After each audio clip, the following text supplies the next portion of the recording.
ወልዲያ ላይ ትላንት እና ከትላንትና ወዲያ ከነበረው ሁኔታ በጣም የተሻለ ነገር ዛሬ ላይ አለ። እንደሰማነው ከሆነ ነዋሪው ትላንት እና ከትላንትና ወዲያ ላይ ስጋት ውስጥ ነበር፣ አለመረጋጋት ነበር። አሁን ያ አለመረጋጋት ቀርቶ የተረጋጋ አይነት ሁኔታ ነው ያለው። የመስቀልን በዓል በጥሩ ሁኔታ ተከብሯል። እንግዲህ አይታችሁታል ብዬ ገምታለሁ። አንዳንድ የሃይማኖት አባቶችም ህዝቡን እያረጋጉ ነው ያሉት። ኦፍኮርስ አንዳንድ ሰዎች እነዚህ የሃይማኖት አባቶች በሚያደርጉት ነገር ብዙም ደስተኛ አልሆኑም።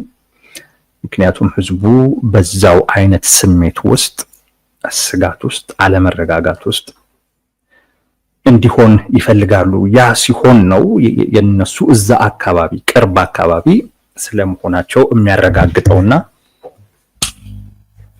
ያን ስለሚያስቡ ይመስለኛል አልወደዱትም። ግን የተረጋጋ ሁኔታ ነው ያለው። በወልዲያ ላይ ምንም የተፈጠረ ነገር የለም። ግን በዙሪያው ባሉ የገጠር ቀበሌዎች ላይ ግጭቶች ነበሩ። እሱ መሰረት ተደርጎና ሶሻል ሚዲያም ላይ የነበረው ነገር በወልዲያ ነዋሪ ላይ ትልቅ ስጋት ፈጥሮ ነበር። መንግስት ጠንከር ያለ እርምጃ እንደወሰደ ሰምተናል። አሁን ላይ ብዙም ነገር የለም፣ የተረጋጋ ነገር ነው ያለው። ግን ያው የአንዳንድ የፋኖ ሰዎች ትንቅንቁ እንደቀጠለ ነው ይላሉ። ይጠበቃል፣ የሚጠበቅ ጉዳይ ይመስለኛል። ይገርመኛል፣ የፋኖ አደረጃጀቶችን የሚደግፉ በተለይ ሚዲያ ላይ ያሉ ሰዎች መጠን የሚባል ነገር ብዙ ጊዜ አያውቁም። ልክ የሚባል ነገር ብዙ ጊዜ አያውቁም። እውነት ለመናገር ፋኖ የሚያደርገውን እንቅስቃሴ ከመጉዳት አኳያ ትልቅ ሚና እየተጫወቱ ያሉ ብዙ ሚዲያ ላይ ያሉ ሰዎች አሉ። ከፍ ነው አንድ ትንሽ ነገር ሲገኝ በቃ ዓለም ላይ ማን እንደዚህ አድርጎ ያውቃሉ? በእርግጥ ሚዲያ ላይ ያሉት ብቻ አይደሉም፣ አመራሮቹም እንደዚህ ናቸው። አሁን አስረስ ማረ የጻፈውን ጽሑፍ አይቼዋለሁኝና ከራሱ ጋር የሚጋጭ አይነት ጽሑፍ ነው የጻፈው። ማለት በሁለት ቀን ውስጥ 10 ከተሞችን በዓለም ታሪክ ላይ ኖሮ አያውቅም። አዲስ ታሪክ ነው የተጻፈው የሚል ነገር አነሳ። ግን በስንት ጊዜ ውስጥ ነው 40 ከተሞችን ተቆጣጠርን ብለው ነው የነበረው ገና ሲጀምሩ አካባቢ። ከሱ ጋር የሚጋጭ አይነት ነገር ነው። ብቻ በዚህ ልክ ነው ትንሽ ነገር ሲገኝ በቃ ያው የማነቃቃት የሆነ ነገር የመደበቅ ምናምን ፍላጎት እኮ እንዳለው እኮ አውቃለሁ።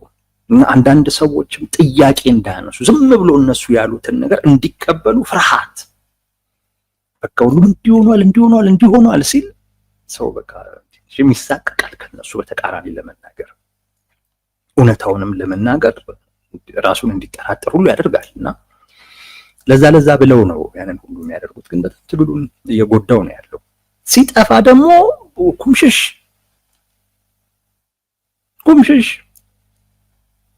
የሆነ ስኬፕ ጎት ፍለጋ የሆኑ ሰዎች ይፈልጋሉ። እነሱን ለዘመቻ በእነሱ ምክንያት ይመስል የነሱ ፍላጎት ያልተሳካው የማይመለከታቸውን ሰዎች ፒክ አድርገው እነሱ ለመውቀጥ ሲንቀሳቀሱ ይታያል። ይሄ በአብዛኛው የፋኖ እንቅስቃሴ ውስጥ ያለ ነው። ኤኒዌይስ ወልዲያ ላይ አሁን መረጋጋት ነው ያለው፣ ብዙ ችግር የለም።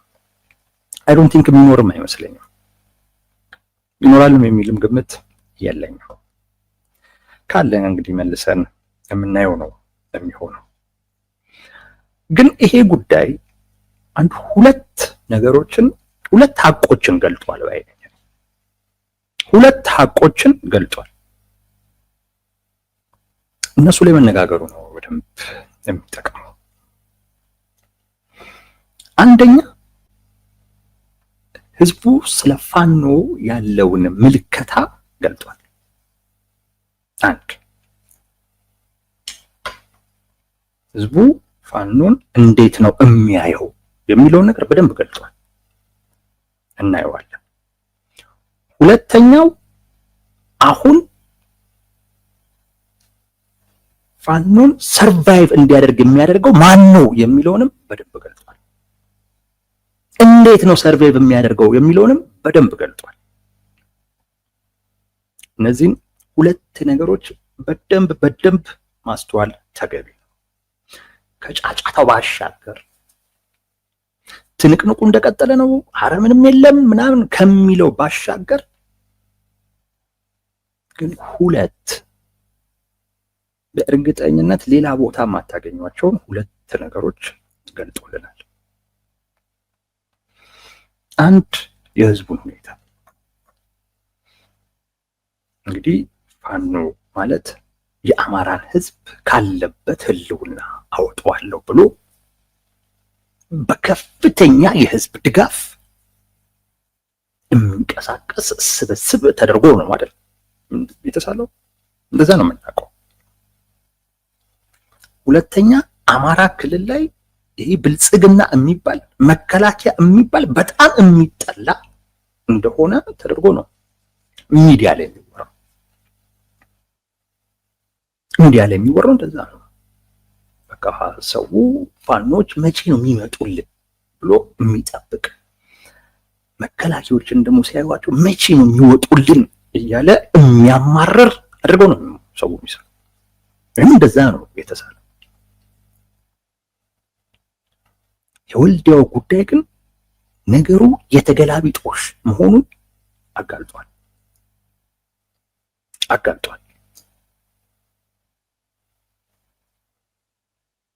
እንዴት ፋኖች እየመጡ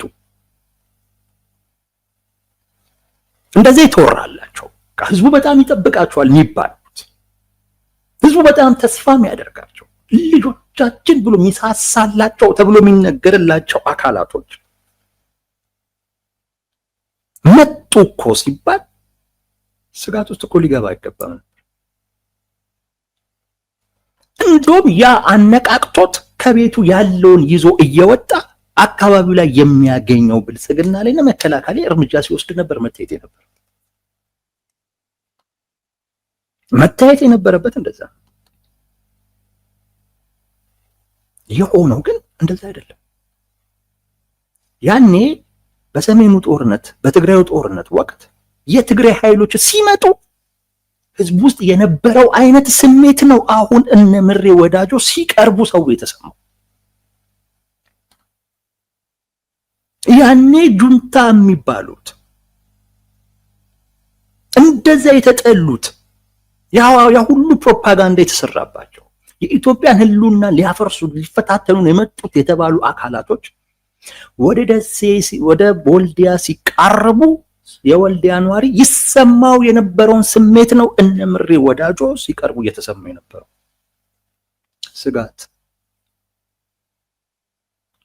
ስጋት ውስጥ ነበር ሰው። ያ እንግዲህ ገና የት እንደሆነ የማይታወቅ ዋሻ ውስጥ ሆነው አዲስ አበባ ላይ ሊመጡልን ነው እየመጡ ነው ተብሎ ተዘመረላቸው የተባሉት እነ ምሬ ወዳጆ ወልዲያ ላይ ሲቀርቡ የወልዲያ ነዋሪ ሰክቷቸው ነበር።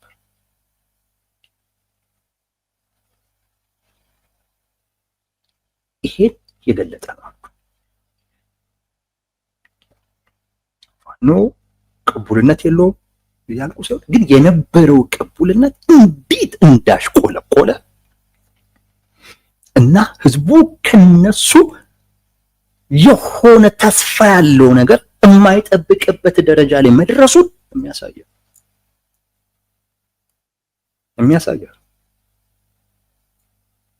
ቀርበው በወልዲያ ዙሪያ ላይ ውጊያ እያደረጉ ነው ተብሎ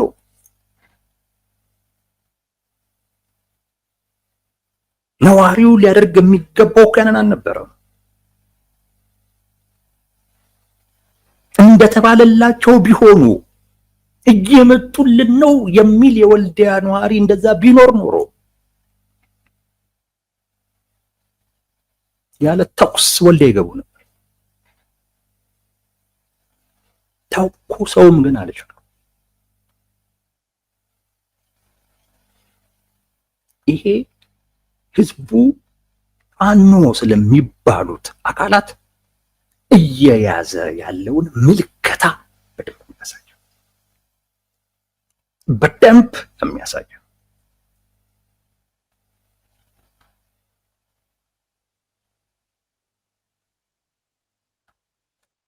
ቄጤማ እየተጎዘጎዘለት ምንጣፍ እየተነጠፈለት አማራ ክልልን መሻገር እንደማይችል ነው ማሳየው። ነገርኳችሁ። ቲፒኤልኤፍ ወልዲያ ላይ ሲቀርብ የነበረው አይነት ስሜት ነው ትላንትናና ከትላንት ወዲያ የነበረው። ወይ እነሱ ናቸው እንደ የመጡት ግራ ነው የገባኝ። ወይ እንደዛ አስቡ ከሆነ አላውቅም።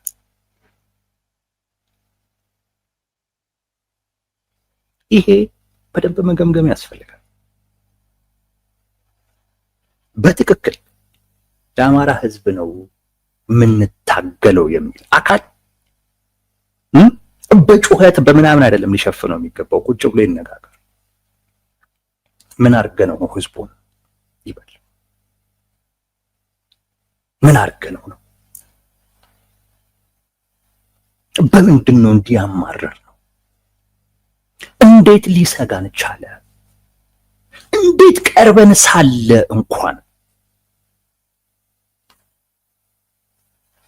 በጣም እኮ የምትወዱትን እኮ አካል በጣም የምትጠብቁትን እኮ አካል እኮ መንገድ ግማሽ ሄዳችሁ እኮ ነው የምትቀበሉት።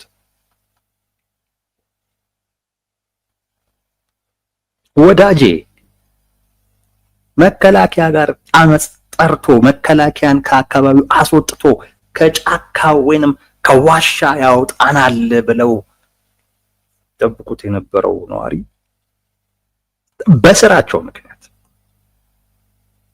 በሩ ጋር ደርሰው ሰክቷቸዋል። በሩ ጋር ደርሰው ራሱ እንኳን ወጥቶ ሊቀበላቸው አልፈቀደም። ምን አደረግነው ብለህ ቁጭ ብለህ ገምገም። ያደረግከው ነገር አለ። ህዝቡ በዚህ መጠን አንተን እንዲያየህ እንዳያግዝህ ያደረግከው ነገር አለ።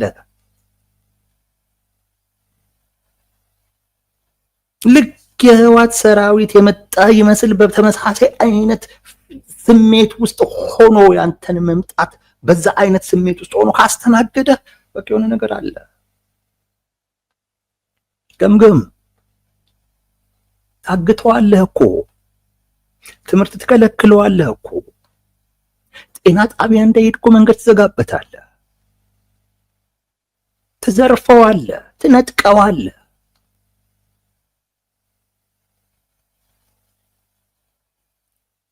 ምን አይነት ጉዶች ነው እኮ የሚለው።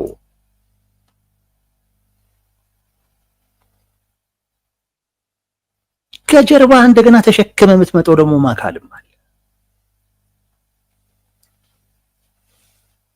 ቁጭ ብለህ ገምገም። ህዝቡ ጋር ያለው ስሜት ለአንተ ጥሩ አይደለም። ወልዲያ ላይ የታየው እሱ ነው።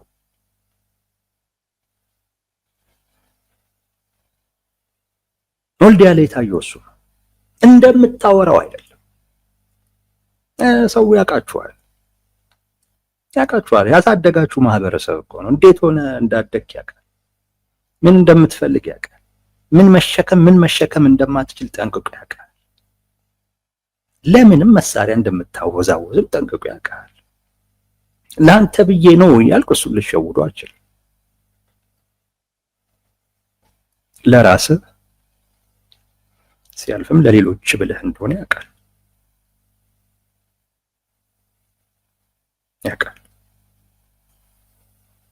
ለአማራ ህዝብ ከሆነ አሁን የፋኖ አደረጃጀቶች የሚሄዱበት መንገድ ስህተት፣ በትክክል ለአማራ ኮስ ከሆነ የምትሄዱበት መንገድ ስህተት፣ ለራሳችሁ ሲያልፍም ለሚያስተዳድራችሁ ሌላ አካል ስትሉ ነው ይሄን መንገድ የምትመርጡት። ለአማራ ህዝብ ከሆነ መንገዱ ሌላ ተናህው አየው። ሰው አይፈልግም፣ ሰላሙን ነው የሚፈልገው፣ መረጋጋቱን ነው የሚፈልገው። ያ ማለት አገዛዝን ምናምን ተሸክሞ የመኖር ትከሻ አለው ማለት አይደለም ወዳጄ። በሰላም ውስጥም በመረጋጋት ውስጥም ሆኖ የአማራ ህዝብ ጥያቄውን ማስመለስ እንደሚችል ጠንቅቆ ያውቃል። በሰላም በመረጋጋት ውስጥ ሆኖ ኮሽ ሳይል ስራውን ሳይቀር ጤና ጣቢያ ሳይዘጋ ትምህርት ቤት ሳይዘጋ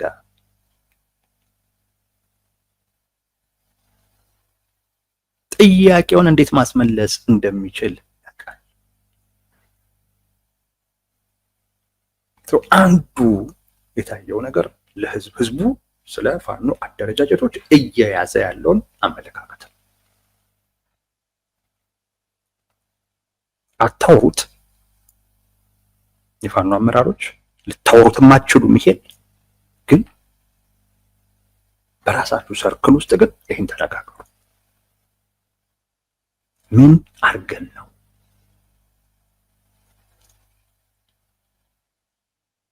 ይሄ የመጣው? በመንግስት ፕሮፓጋንዳ አይደለም። ይሄ የመጣው የብልጽግና ሰራዊት እናንተ ላይ በመዝመቱ አይደለም።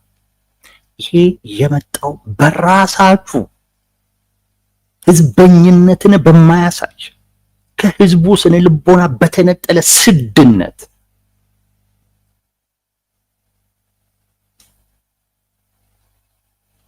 እሱን የሚገልጽ አይነት እንቅስቃሴ ስታደርጉ ስላየ ነው፣ ሌላ አይደለም። አንድ ወቅት ይጠብቃችሁ የነበር ዛሬ ላይ ግን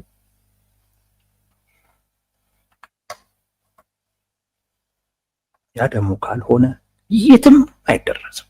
እንዲሁ ጊዜ እየጠበቅ የሆነ ነገር አደረኩ እያልክ ጫጫታ ተፈጥር ካልሆነ በስተቀር ምንም እውነቴን ነው ብላችሁ የትም አይደረስም።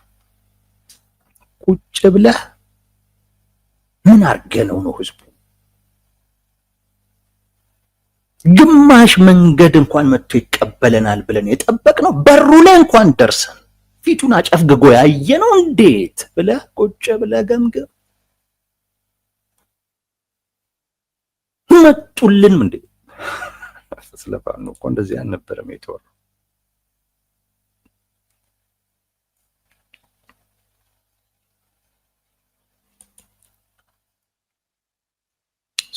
እሱን ገምገሙ። አንድ ወልዲያ ላይ ያለው ጉዳይ ይሄን አረጋግጧል። ሁለተኛው የፋኖ የህልውናውን መሰረትም እንዲሁ አረጋግጧል። ይሄን የጄኔራል ተፈራ ማሞ ንግግር ነው ያረጋገጠው። ያው ወልዲያ ላይ የተደረገውን መሰረት አድርጎ የተናገሩት እንዳልኳችሁ ያቀድነው ምናምን ነው የሚሉት ውሸት ነው እሱ። ጄኔራል ተፈራ ማሞ እውነቴን ነው እምላችሁ ለፋኖ ይሄን ያክል የሚባል ሊነገር የሚችል አስተዋጽኦ የላቸው ምንም። እንዲሁ አጋጣሚውን ስላገኙ ጄኔራልም ስለሆኑ እንዲያርገን ብለው ማውራት ፈለጉ እንጂ በፋኖ አደረጃጀቶች ውስጥ እዚህ ግባ የሚባል ሚናም ሆነ አስተዋጽኦ የላቸው። እንደውም እንደምሰማው ከሆነ ሸክም ናቸው ማለት ይቻላል። የፋኖ የጦርነት ስልቱ ፍጥነት ይፈልጋል። በፍጥነት አጥቅተህ በፍጥነት መውጣት፣ እንደዛ አይነት ነገር ነው። ጄኔራሉ ከዛ አንፃር ብዙ የሚመቹ አይደሉም።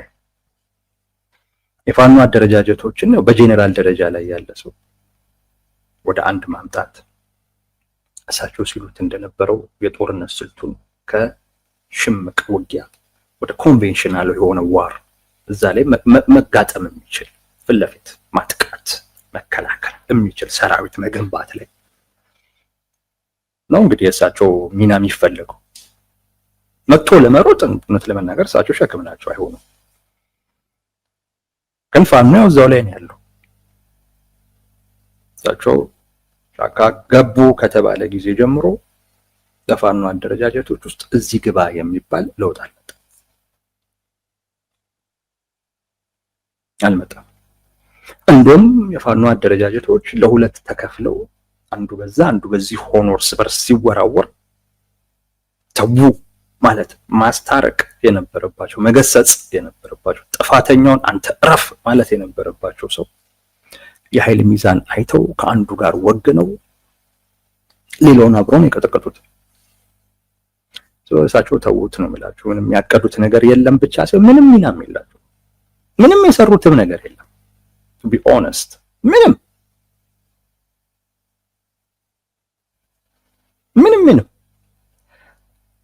የሚታይ ነው። ከአንድ ጄኔራል የምንጠብቀው ነገር አለ። ተበታትኖ ያለውን ሰራዊት ወደ አንድ ማምጣት፣ እንዳልኩትኝ ማጥቃትም ቆሞ መከላከልም የሚችል ሰራዊት መገንባት። በዛ ደረጃ የሰለጠነ ሰራዊት የለም። ጄኔራሉ ምን እየሰሩ እንደሆነ አናውቅም። እቺን የነምሬ ወዳጆን ጥቃት ቅልብ አደረጉና ፋኖ ከሽምቅ ውጊያ አሁን ወደ ማጥቃት መሸጋገሩን የሚያሳይ ነው። ይሄን ደግሞ እዚህ ላይ ደግሞ ለመድረስ ብዙ ስራዎች ሰርተናል ምናምን ነገር ሊሉን ሞከሩ፣ አልሰሩ። የገባኝ ነገር ትርጉም እኮ አለኝ የሚለውን ነገር መፍጠር ነው የፈለጉት። ያ ማለት በቃ ሰውም ራሱ ትርጉም እየሰጣቸው እንዳልሆነ ተረድተውታል። እሳቸው ሲናገሩ ከዚህ በኋላ ህወሓትንም ሻዕቢያንም እነካለው ቢል ይሄ መንግስት ጀርቦ ላይ ነው የምናርፈው፣ እረፍ በሉት የሚል ንግግር ተናግረዋል።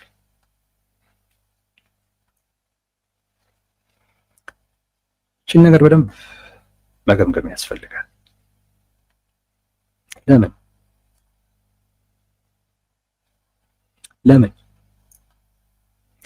ለምንድን ነው ህወሓት እንዲነካ ያልፈለጉት? እሳቸው የሀገርም የአማራም ህዝብ ጠላት ነው ብለው ወቅተውታል ይሄንን ቡድን። በነገራችን ላይ ያው ቡድን ነው ያለው። አሁን ምንም የተቀየረ ነገር የለውም። እሳቸው የሀገር ጠላት ነው ያሉት ቡድን ነው አሁንም ያለው። የአማራ ጠላት ነው ያሉት ቡድን ነው አሁንም ያለው። ሻዕቢያም እንደዚሁ። ሻዕቢያም ቲፒኤልኤፍም የአማራን ህዝብ ለማንበርከክ የአማራን ህዝብ ህልውና አደጋ ውስጥ ለመጣል የሚያስችል አስተሳሰብ ቀርጸው ያን አስተሳሰብ መሬት ያኖሩ ናቸው የሚለው ትርክት ዛሬም ይሰራል። አልተቀየሩም እነዛ። ከዛ ይሄ አማራ ጠል ነው ያስባላቸውን አመለካከት አሁንም ይዘውታል። ቲፒኤልኤፍ ሻዕቢያ ምንም የቀየሩት ነገር ቲፒኤልኤፍ ያጣው ነገር ስልጣኑ ነው የነበረውን የበላይነት ነው እንጂ ያጣው አመለካከቱ ስቲል አሁንም ያው ነው።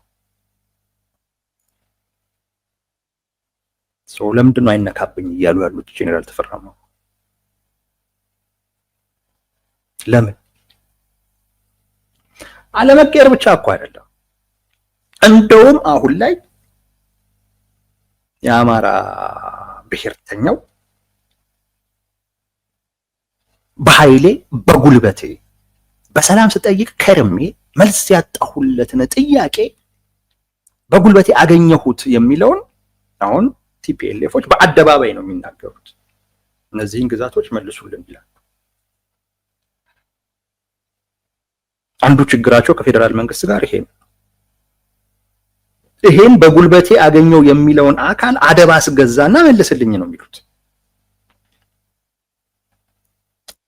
ይሄ ጄኔራል ተፈራ ማሞ የኔ የሚሉትን የፖለቲካ ማህበረሰብ አደብ አስገዝተ ቦታውን መልስልኝ ነው የፌደራል መንግስትን የሚጠይቁት።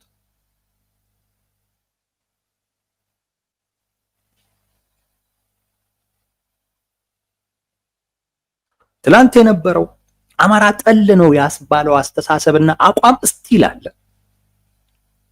እሱን እውን ማድረግ የሚችልበትን አቅም ብቻ ነው ያጣው።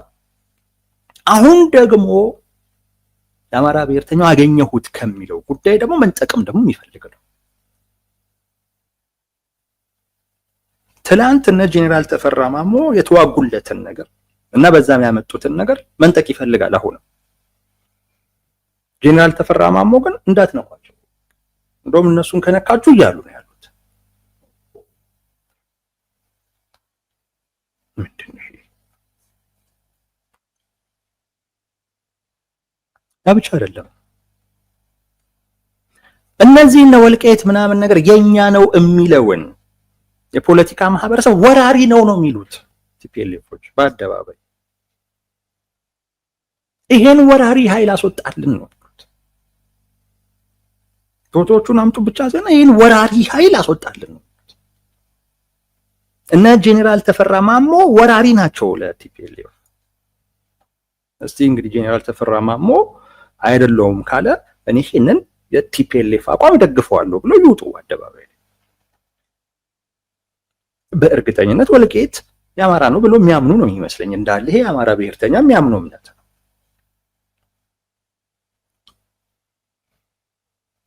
እሳቸውም ከዚሁ እምነት ጋር የተያያዙ እንደሆነ ነው ማስበው። እሱ ወራሪ ነው ለቲፒኤልኤፍ ወራሪ ነው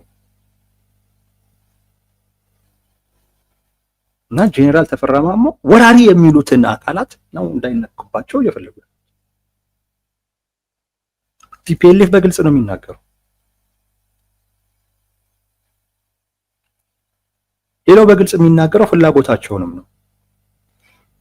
ከሻቢያ ጋር ያለን ጥብረት ይላሉ ለዓለም አቀፉ ማህበረሰብም ለኛ ልክ እንደ ከዚህ ቀደሙ ጥምረት ፈጥረን ያለውን አምባገነን ጦረኛ አካል ደርግን እንዳስወገድ ነው ይሄንንም ማስወገድ ነው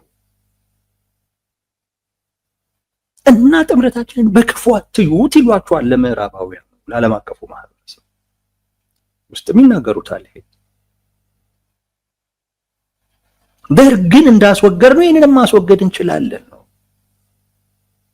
ስለዚህ ምን እያሉ ነው?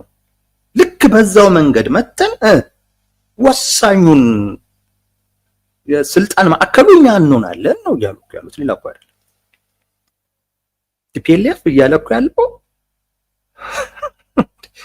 እነ ጄኔራል ተፈራ ማሞን እንደ ቀድሞ ብአዴን አደርጋችኋለሁ ነው እኮ እያላቸው ያለው። ኦላዎቹን እንደ በፊቶቹ ኦህዴድ አደርጋችኋለሁ ነው እያላቸው ያለው። ይሄ በግልጽ እኮ የሚናገሩት ነው። እና እነ ጄኔራል ተፈራ ማሞ በቃ ብአዴንነት ተሽሏቸው ነው ቲፒኤልኤፍ እንዳይነካብን የሚሉት። ልክ ያ ጥምረት የኢትዮጵያን ባህር በር እንዳሳጣት ሁሉ አሁንም የሆነ ነገር ያሳጣት ነው የነ ጄኔራል ተፈራ ማሞ አቋም ነው። ምንድን ነው ቲፒኤልኤፍም ሻቢያም አይነካብኝ ያስባለው ነገር ምንድን ነው? ምክንያት ያለው ነገር አንድ ነገር ገምታለሁ። አሁን በስልጣን ላይ ያለውን አገዛዝ ለመጣል የሚል መጣል ግን ግብ አይደለም። ለዚያውም ነገርኩ ቲፒኤልኤፍ እያለ ያለው ምንድን ነው? መጣል ላይ እንስማማለን፣ ግን የኔ ፍላጎት ምንድን ነው? ልክ እንደ በፊቱ የስልጣኑን ማዕከልን የመቆጣጠር ነው ፈልገው። አንተ ብአዴን ትሆናለህ፣ አንተ ኦህዴድ ትሆናለህ ነው እያለ ያለው። ደህዴን የሚሆነውን እንፈጥረዋለን ነው አናጣም። ይህን ነው እየነገረ ያለው። ስለዚህ መጣል ላይም ከተግባባ ቢያንስ እዚህ ላይ ትለያያለህ ከተጣለ በኋላ። ዋናው ነገር እሱ ነው። ቲፒኤልኤፍ እሱን ያስባል። ከጣልነው በኋላ የሚለውን ያስባል። ከጣልነው በኋላ እኔ ማዕከል ውስጥ እቆጣጠራለሁ ብሎ ቲፒኤልኤፍ ያስባል፣ ይናገራል። ደግሞ ፕሮጀክት ሁሉ ቀርጾ ነበረ ወደ አዲስ አበባ በተጠጉ ጊዜ ማለት ነው። ይህንኑ የሚያደርጉበትን አይነት መንገድ ያ ተጨናገፈ እንጂ እነ ጄኔራል ተፈራ ማሞ በዚህ ተስማምተው ካልሆነ በዚህ ተስማምተው ካልሆነ ኦኬ ማዕከላዊ መንግስቱን ያዝ እኛ እንደ ብአዴን እንሆናለን ምናምን በሚለው ተስማምተው ካልሆነ እውነት ነው ወራሪዎችን ብለው ተስማምተው ካልሆነ ግዛቱ የእናንተ ነው መመለስ አለበት ብለው ተስማምተው ካልሆነ ቲፒኤልኤፍ እንዳይነካብን ሻዕቢያ እንዳይነካብን የሚሉበት ምንም ምክንያት የለም። ምንም ዋናው ይሄ አካል ይደቅልን እንጂ እናንተ በምትሉት ሁሉ እንስማማለን ካላሉ በስተቀር ቲፒኤልኤፍ እንዳይነካብን ለማለት ምንም ምክንያት የላቸው። ምክንያቱም አሁን ያለው ቲፒኤልኤፍ ትላንት የነበረው ቲፒኤልኤፍ ተቀየር ያለው ተለውጭ ያለው አብይን ከጣልን በኋላ በሚኖረው ጉዳይ ላይ ተነጋግረን ምናምን አይደለም እያለ ያለው ፋኖ እንደዛ ይላል። ኦላ ያው መገንጠልም ስለሆነ እንዲህ አይነት ሐሳብ የለው ተነጋግረን ምናምን የሚባል ነገር የለም። በቃ ማዕከላዊ መንግስቱን ከጣልኩ ገነጠላለሁ ባይ ነው እሱ። ቲፒኤልኤፍም ደርግን እንደጣል ነው በቃ በዛ አይነት መንገድ ይላል። ይሄ ማለት እየነገረህ ነው ማዕከላዊ መንግስቱን እኔ ነኝ የምቆጣጠረው፣ ግን ብቻዬን መቆጣጠር ስለማልችል አንተ ትለጠፋለህ ብአዴን ሆነህ እያለህ ነው ለእያንዳንድ ለፋኖ ነው። አዎ በዚህ ተስማምተህ ነው ቲፒኤልኤፍ እንዳይነካብኝ እያልክ። ይሄ ስምምነት ደግሞ የአማራን ህዝብ ፍላጎትና ጥቅም ታሳቢ ያደረገ አይደለም። ስላልሆነ ለአማራ ህዝብ ፍላጎትና ጥቅም ነው የምታገለው እያልክ ግን እንደዚህ አይነት አቋም ያለው አካል እንዳይነካብኝ የምትል ከሆነ ማን ነው እያኖረህ ያለው ማለት ነው? የአማራ ህዝብ አይደለም። እሱማ አውቆ አትሆኑም ብሏል። አይሆንም እነዚህ ብሏል። አውቋል። ስለዚህ ከአማራ ህዝብ ብዙ የሚገኝ ነገር የለም። ፋኖ ሰርቫይቭ የሚያደርገው የቲፒኤልኤፍን የሻዕቢያን ፍላጎት ለማስፈጸም በመላላክ ነው። ሁሉንም ፋኖ አይደለም። ታውቋቸዋላችሁ እነማንን እንደሆነ አሉ። ይሄንን መላላክ አንፈልግም ብለው እንጃ መሬት ላይ የተንቀሳቀሱ ይሁኑ አይሁኑ አላውቅም። ግን ይሄንን መላላክ ስላልመረጡ ብቻ በሚዲያ የተመቱ አካላቶች አሉ። ያስከድር መላላኩን ቢመርጡ ኖሮ ጀግና ይባሉ የነበሩ ማለት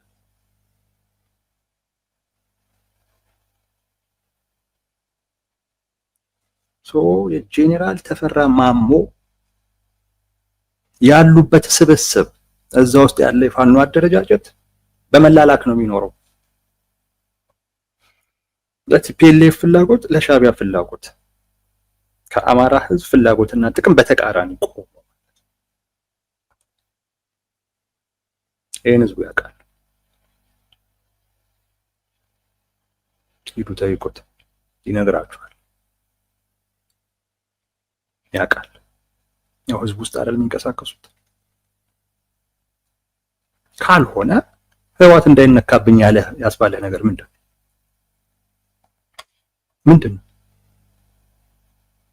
ብአዴን ለመሆን እንዴ? የአማራ ህዝብ ምን ያደርግለታል? ብአዴን ታግሎ የጣለው ግን ደግሞ የመጣውም አሁንም የብአዴንን ሚና የያዘ በመሆኑ ምክንያት ነው። አሁንም እኮ ያለውን አስተዳደር እኮ ማይቀበለው። አንተም እንዲሁ ብአዴን ሆነ ለመምጣት ሶስተኛ ብአዴን ቲፒኤልኤፍማ በግልጽ ነግሮሃል። ደርግን በጣልነው መንገድ ነው የምንጥለው ሲል በቃ ከደርግ ከወደቀ በኋላ የሚኖረው ነገር ይኖራል እያለ ያለው እዚህ ብአዴን ነህ። በዚህ ደግሞ ልትስማማ የምትችለው ስለሚያኖርህ የሱን ተልእኮ በመፈጸም ስለምትኖር ነው፣ ሌላ አይደለም። ጄኔራል ተፈራ ማሞ ያሉት ይሄንን ነው። ያለ እነሱ አንኖርም፣ ስለዚህ እነሱን እንነካለን ቢባል ጀርባው ላይ ነው የምናርፈው ነው።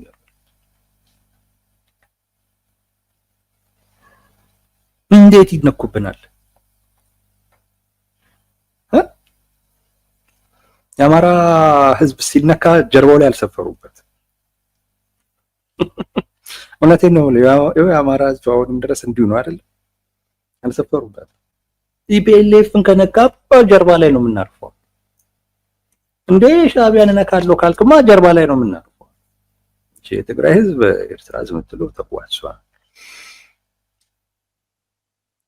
እሷን በማብራራት ጊዜያችሁንም አንገልም፣ ራሳችንን ማናደግም። ይህንን ነው እያሉ ጄኔራል ተፈራ ማሞ። ሁለተኛው ምን ያሳያል? ጄኔራል ተፈራ ማሞ ያሉበት ስብስብ ሰርቫይቭ የሚያደርገው ለሌሎች አካላቶች በመላላክ በሚያገኘው ጉዳይ። የአማራ ህዝብ ግን ይሄ አካል መጣብህ ሲባል ስጋት ውስጥ፣ ልክ ቲፒኤልኤፍ መጣብህ እንደተባለው አይነት ስጋት ውስጥ ነው የሚወድቀው። እነዚህን ሁለት ነገሮች አጋልጧል።